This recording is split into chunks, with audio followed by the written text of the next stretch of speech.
Bismillah ar-Rahman ar-Rahim. It is exactly 9:25 a.m. This is News and Views with me, Julie Ali.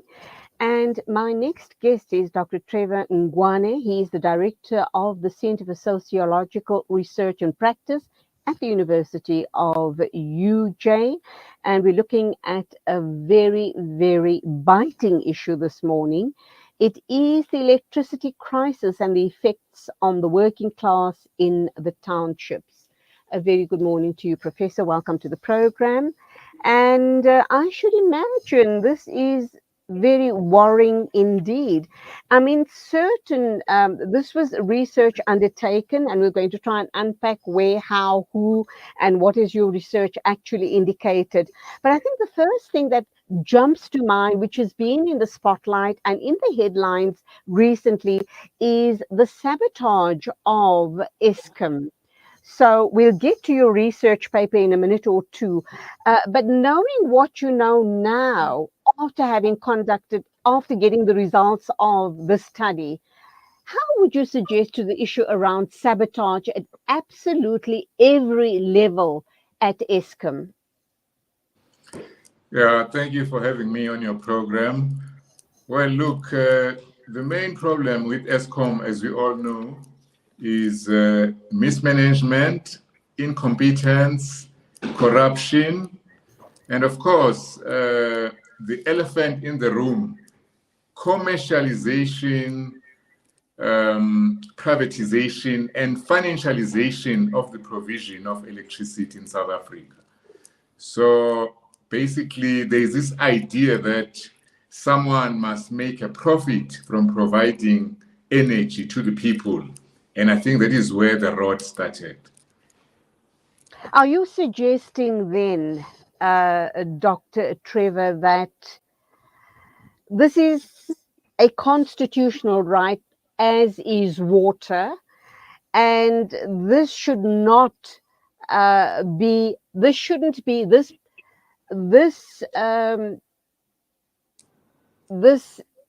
issue of energy and water, lights and water, shouldn't be taxed, and consumers shouldn't be sitting at home thinking that I'm being taxed on the service, and someone somewhere is making a lot of money, be it private sector, be it government, be it corrupt officials.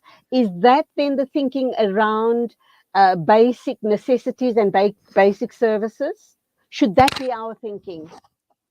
Yes, a basic necessity like energy should be provided to all people as a right. Also, remember that, the coal which we use, to fire our furnaces, the pylons, were laid out by cheap black labor.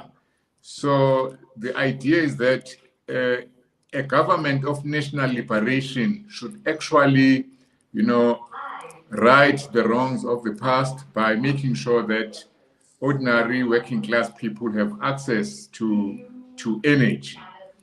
Also, remember that during apartheid, towards the end of apartheid, the apartheid government decided to privatize Eskom, to commercialize it.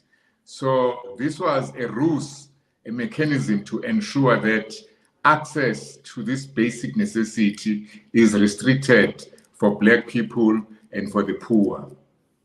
So that's where the idea of energy racism comes in. How do we then tackle that elephant in the room? Yeah, energy racism is a concept which, we came up with after looking at how ordinary working class people experience the electricity crisis. And then we found that working class people, and as you know, poverty class coincides with race in South Africa. Black working class people bear the brunt of the electricity crisis. Firstly, they experience more load shedding. There's a special program called load reduction, which targets townships, shack settlements, and villages, which means that it's the working class and the poor who suffer load reduction. Secondly, these areas get less service. So if there's a repair, a transformer is broken, a call-up, sometimes it takes weeks, months, in some instances, even years for equipment to be repaired by ESCOM or by the electricity authorities. So that is why we say it's energy racism. Poor, black, working class people are receiving unequal treatment, unequal access to energy. And when you say that, when we talk about energy racism, we are talking about issues around brokenness, burdens, and waste. That's broken appliances that break because when the lights go out and then when they come back on again, that energy surge causes lots of appliances to break down.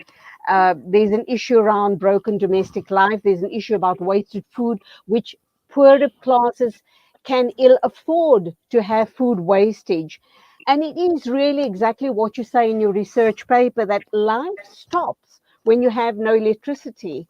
It's also, and then Eskom's attitude to electricity users. Let's look at those issues. Can it be stopped? How do the masses come out in the droves and make their voices heard on these issues? And these are their bread and butter issues, is it not? Yes. So the real challenge is to stop the continuities of oppression, exploitation, domination, suffering from the past, from the days of colonialism, of apartheid. We must put a stop to that. Remember that race, gender, class, those are social attributes which determine, an individual as life chances. So we must ensure that we don't carry into the new South Africa, into the democratic order, the injustices of the past. And one of those injustices is unequal access to energy, to electricity. It's energy racism. So it affects students who are studying. It affects the elderly who must keep their medication in the fridge. It affects the quality of life.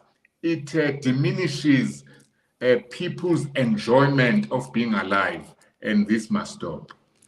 So, Doctor, the one thing that kind of jumps out at me is we talk energy racism, and we've unpacked all of the issues that equates to energy racism. We speak about commercialization, we speak about privatization, and this trend seems to be continuing. But what about our own brothers that are in the corruption loop that is exacerbating the situation? Our own brothers are not realizing the damage they're doing to the masses of our own people. Yes. So if you look at the provision of energy during apartheid days, what I can call white monopoly capital was benefiting. They were paying, the mines were paying as little as 1 cent per kilowatt hour. On top of that, the people, workers who were digging out the coal were being paid peanuts. What has happened now in the new South Africa?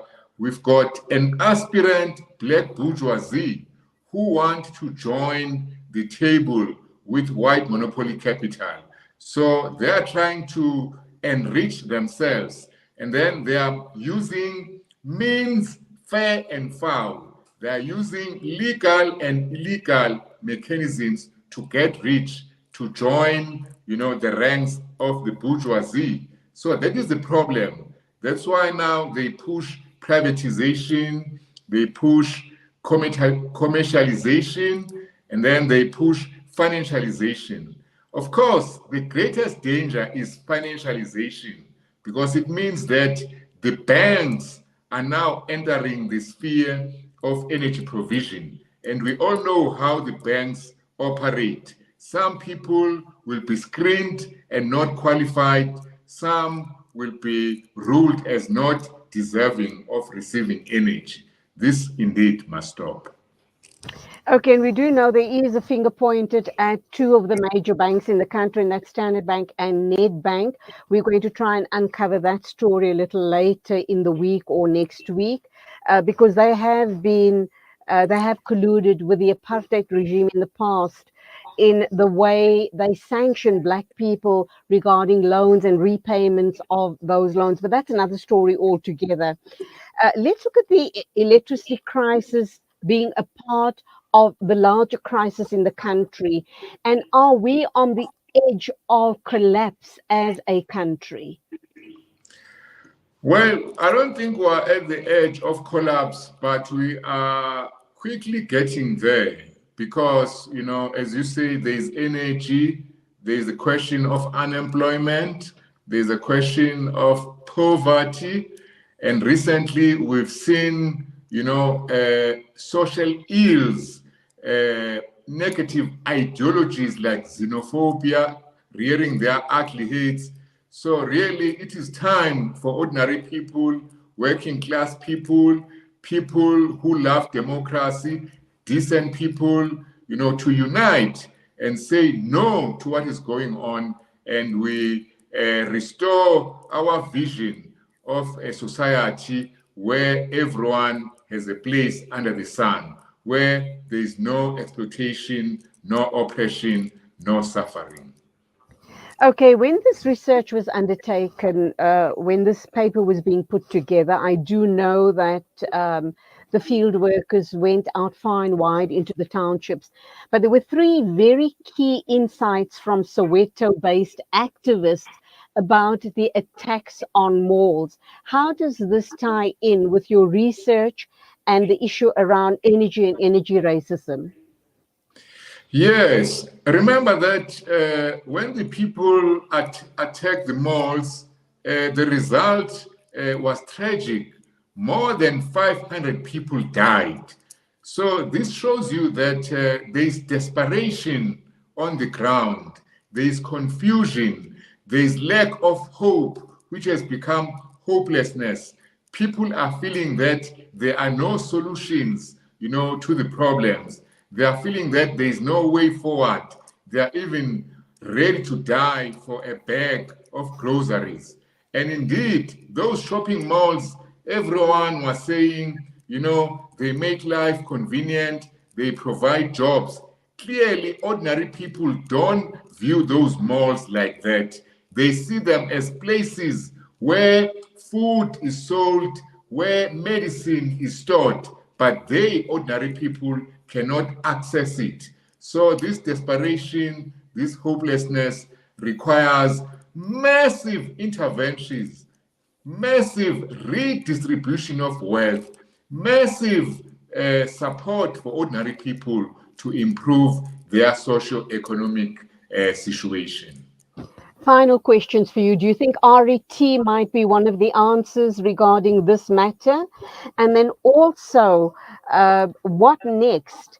The research team's conclusions on this paper, and what next for the researchers themselves? Well, during ex-President Zuma's time, there was a lot of looting, stealing, corruption. And many of the key leaders of the ANC associated with ex-President Zuma, such as Ace Magashule, who was premier in the Free State, are also tainted with corruption. So I don't think that the RET faction of the ANC is the solution. I think they are part of the problem. Ooh. And then also going forward, I think there's a need really to look deeper, into the effects, the impact of the crisis.